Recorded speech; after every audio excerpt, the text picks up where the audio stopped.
Bud, not Buddy. Chapter 1. Here we go again. We were all standing in line waiting for breakfast when one of the caseworkers came in and tap, tap, tap down the line. Uh-oh. This meant bad news. Either they'd found a foster home for somebody or somebody was about to get paddled. All the kids watched the woman as she moved along the line, her high-heeled shoes sounding like little firecrackers going off on the wooden floor. Shoot! She stopped at me and said, "Are you Buddy Caldwell?" I said, "It's Bud, not Buddy, ma'am." She put her hand on my shoulder and took me out of line. Then she pulled Jerry, one of the littler boys, over. "Aren't you Jerry Clark?" He nodded. "Boys, good news. Now that the school year has ended, you both have been accepted in new temporary care homes starting this afternoon." Jerry asked the same thing I was thinking. "Together?" She said, "Why no, Jerry. You'll be in a family with 3 little girls." Jerry looked like he just found out they were going to dip him in a pot of boiling milk. "And Bud," she looked at some papers she was holding. "Oh yes, the Amoses. You'll be with Mr. and Mrs. Amos and their son, who's 12 years old. That makes him just 2 years older than you, doesn't it, Bud?" "Yes, ma'am." She said, "I'm sure you'll both be very happy." Me and Jerry looked at each other. The woman said, Now, boys, no need to look so glum.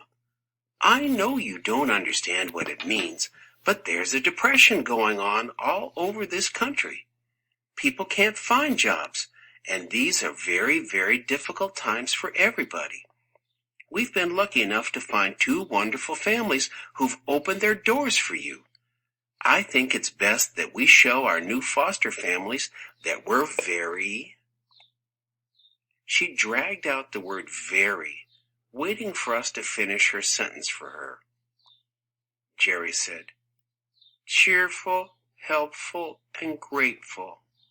I moved my lips and mumbled.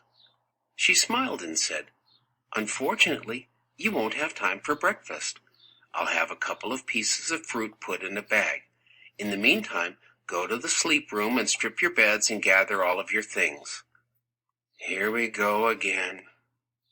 I felt like I was walking in my sleep as I followed Jerry back to the room where all the boys' beds were jam-jammed together. This was the 3rd foster home I was going to, and I'm used to packing up and leaving, but it still surprises me that there are always a few seconds right after they tell you you've got to go when my nose gets all runny and my throat gets all choky and my eyes get all stingy. But the tears coming out doesn't happen to me anymore. I don't know when it first happened, but it seems like my eyes don't cry no more. Jerry sat on his bed, and I could tell he was losing the fight not to cry. Tears were popping out of his eyes and slipping down his cheeks. I sat down next to him and said, "I know being in a house with 3 girls sounds terrible, Jerry, but it's a lot better than being with a boy who's a couple of years older than you. I'm the one who's going to have problems. An older boy is going to want to fight, but those little girls are going to treat you real good. They're going to treat you like some kind of special pet or something." Jerry said, "You really think so?" I said, "I'd trade you in a minute. The worst thing that's going to happen to you is that they're going to make you play house a lot. They'll probably make you be the baby and will hug you and do this kind of junk to you." I tickled Jerry under his chin and said, "Gaga, goo goo, baby, baby." Jerry couldn't help but smile. I said, "You're going to be great." Jerry looked like he wasn't so scared anymore, so I went over to my bed and started getting ready. Even though it was me who was in a lot of trouble, I couldn't help but feel sorry for Jerry, not only because he was going to have to live around 3 girls, but also because being 6 is a real tough age to be at. Most folks think you start to be a real adult when you're 15 or 16 years old, but that's not true. It really starts when you're around 6. It's at 6 that grown folks don't think you're a cute little kid anymore. They talk to you and expect that you understand everything they mean. And you'd best understand, too, if you aren't looking for some real trouble, 'cause it's around 6 that grown folks stop giving you little swats and taps and jump clean up to giving you slugs that'll knock you right down and have you seeing stars in the middle of the day. The first foster home I was in taught me that real quick. 6 is a bad time, too, 'cause that's when some real scary things start to happen to your body. It's around then that your teeth start coming loose in your mouth. You wake up one morning, and it seems like your tongue is the first one to notice that something strange is going on, 'cause as soon as you get up, there it is pushing and rubbing up against one of your front teeth, and I'll be doggoned if that tooth isn't the littlest bit wiggly. At first you think it's kind of funny, but the tooth keeps getting looser and looser, and one day in the middle of pushing the tooth back and forth and squinching your eyes shut, you pull it clean out. It's the scariest thing you can think of, 'cause you lose control of your tongue at the same time, and no matter how hard you try to stop it, it won't leave the new hole in your mouth alone. It keeps digging around in the spot where that tooth used to be. You tell some adult about what's happening, but all they do is say, "It's normal." You can't be too sure, though, 'cause it shakes you up a whole lot more than grown folks think it does, when perfectly good parts of your body commence to loosening up and falling off of you. Unless you're as stupid as a lamppost, you've got to wonder what's coming off next. Your arm, your leg, your neck. Every morning when you wake up, it seems a lot of your parts aren't stuck on as good as they used to be. 6 is real tough. That's how old I was when I came to live here in the home. That's how old I was when Mama died. I folded the blanket and sheet and set them back on the mattress. Then I reached under the bed to get my suitcase. Most of the kids in the home keep their things in a paper or cloth sack, but not me. I have my own suitcase. I set it on the mattress and untied the twine that held it together. I did what I do every night before I go to sleep. I checked to make sure everything was there. The way there are more and more kids coming into the home every day, I had to make sure no one had run off with any of my things. First, I pulled my blanket out and saw that everything was where it was supposed to be. At the bottom of my suitcase were the flyers. I took the blue flyer out and looked at it again.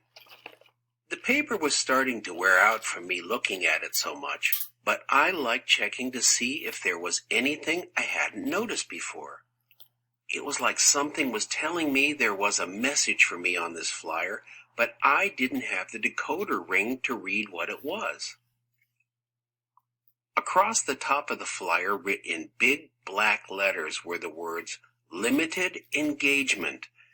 Then in little letters it said, "Direct from an SRO engagement in New York City." Underneath that, in big letters again, it said, "Herman E. Calloway and the Dusky Devastators of the Depression." 6 exclamation points. Those 6 exclamation points made it seem like this was the most important news anyone could think of. Seems like you'd have to be really great to deserve all of those exclamation points all stacked up in a row like that.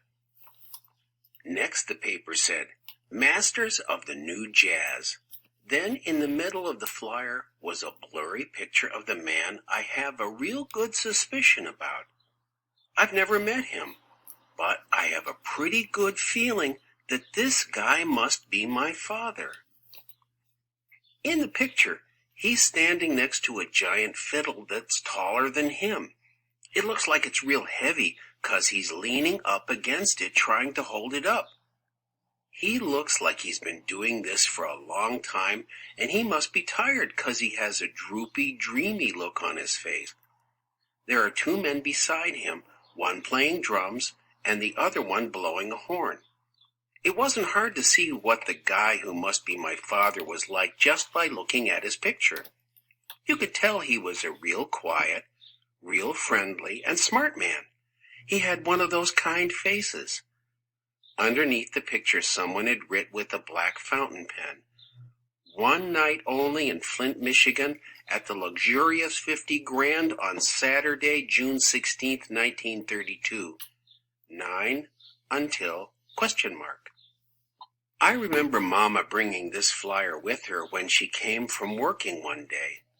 I remember because she got very upset when she put it on the supper table and kept looking at it and picking it up and putting it back and moving it around.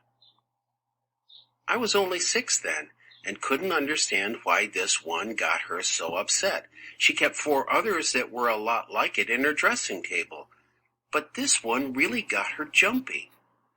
The only difference I could see between the blue one and the others was that the others didn't say anything about Flint on them. I remember this blue one too, 'cause it wasn't too long after she brought it home that I knocked on Mama's bedroom door, then found her.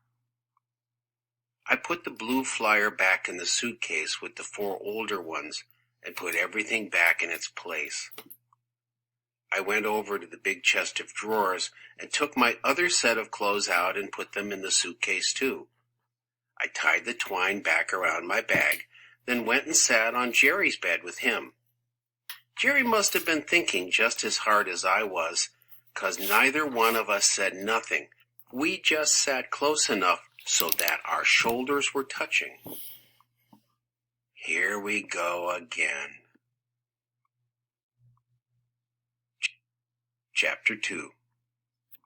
There comes a time when you're losing a fight that it just doesn't make sense to keep on fighting. It's not that you're being a quitter. It's just that you've got the sense to know when enough is enough.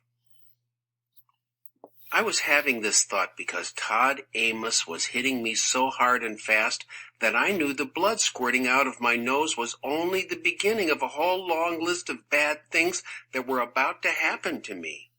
Todd's next punch crashed into the side of my ear, and I fell on the floor and pulled my knees up to my chest and crossed my arms in front of my head like a turtle in a shell. I started scooching toward the bed, hoping I could get under it. Todd started kicking me, but his slippers couldn't hurt me near as much as his fists had. The bedroom door opened and his mother, Mrs. Amos, came in. It seemed like she was having a hard time figuring out what was going on because Todd's right leg got tired from kicking me and he switched over to his left one while she watched. Finally, Mrs. Amos said kind of soft, "Toddy?" Todd looked up, fell on his knees, and put his hands on his throat. He started huffing and puffing with his eyes bugging out of his head and his chest going up and down so hard that it looked like some kind of big animal was inside of him trying to bust out. This was my chance to get under the bed and pull the covers down so they couldn't see me. Mrs. Amos ran over to her son and fell on her knees. She put her arms around his shoulders. "Toddy? Toddy boy, are you all right?" She looked over to where I was peeking from under the bed. "You little cur, what have you done to Toddy?" Todd coughed out, "Oh, Mother." He took in 2 jumbo breaths. "I was only trying to help." He was sounding like a horse that had been run too hard in the winter. And look what has gotten me." Todd pointed at his jaw, and Mrs. Amos and me could both see a perfect print in the shape of my hand welted up on Todd's blubbery cheek.